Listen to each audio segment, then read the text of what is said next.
Continuando a falar a respeito de novos paradigmas em neurologia, nós vamos falar um pouco sobre a ideia de consciência encoberta. Como já temos falado, a gente sabe que os paradigmas, esses assim chamados novos paradigmas, eles não são tão novos assim, eles já têm, digamos, alguns anos ou algumas décadas, mas o fato é que ainda são novidade no raciocínio,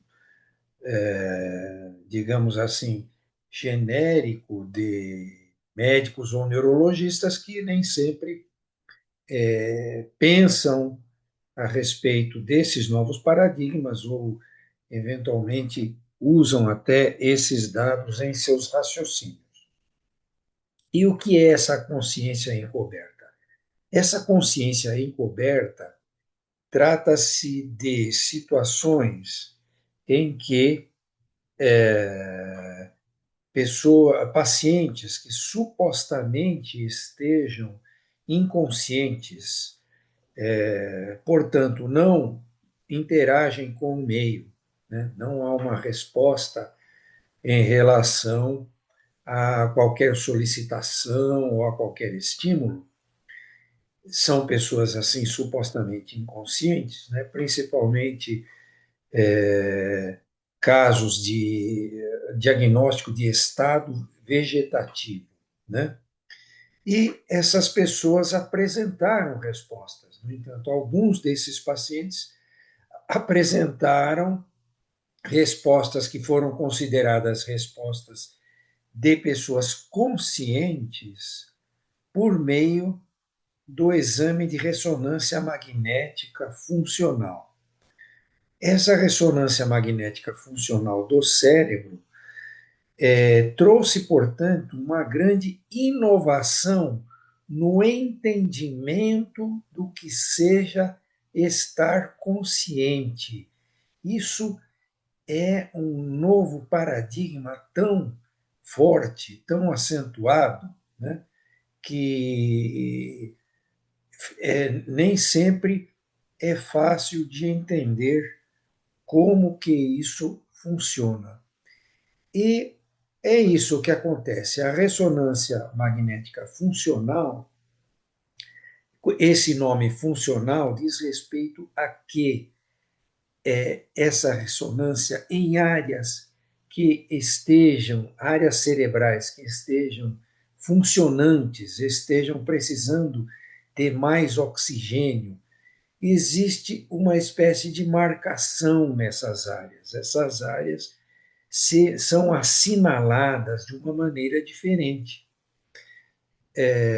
E foi observado que, na medida em que foram feitas determinadas solicitações a essas pessoas, houve um funcionamento de determinadas áreas. E como é que se viu, como é que se obteve esse tipo de dado? Primeiro, observou-se essa área funcionante, essas áreas funcionantes, em pessoas normais que aceitaram se submeter à ressonância magnética funcional. E foi solicitado a essas pessoas que procurassem pensar em coisas diferentes. Então, em um momento, elas pensavam em estar jogando tênis. Então, a atividade de jogar tênis, ela mobilizava uma determinada área do cérebro, e num outro momento era solicitado a essas pessoas ou a outras pessoas que pensassem em estar percorrendo os cômodos de uma casa. Então, vejam que interessante. É interessante porque, na verdade, é uma detecção do que as pessoas estão pensando de maneira indireta, evidentemente. Não é o próprio pensamento, mas são determinadas áreas do cérebro. Então, viu-se que em pessoas normais, pensar em jogar tênis marcava uma certa área e pensar em percorrer os cômodos de uma casa marcava uma outra área. E isso sempre se repetia nessas pessoas normais, sempre que eram feitas essas solicitações. Né? Então, o que acontece? Foram feitas as mesmas ressonâncias funcionais em pacientes supostamente inconscientes, pacientes em estado vegetativo ou estado de consciência mínima, e foram feitas essas solicitações para esses pacientes. Foi solicitado a esses pacientes, primeiro, que pensassem na atividade de jogar tênis e depois que pensassem em estar percorrendo os cômodos de uma casa. E foi observado, em alguns casos, que essas atividades preenchiam toda a lógica possível, todas as vezes em que era feita essa solicitação, a resposta era a mesma, o que indica que essas pessoas estão conscientes.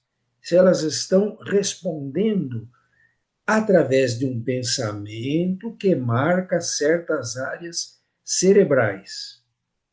Então, isso é uma inovação muito grande que, em 2010, já foi contemplado esse debate e um artigo e tudo mais no New England Journal of Medicine, a principal publicação médica mundial, já registrou esses dados que já vinham sendo trabalhados anos antes, o que demonstra uma aceitação da demonstração científica desses dados.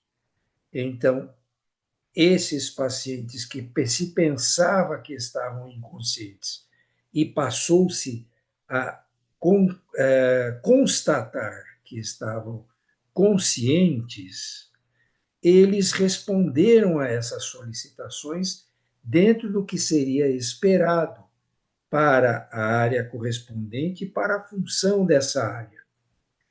Então, isso passou a ser chamado de consciência encoberta.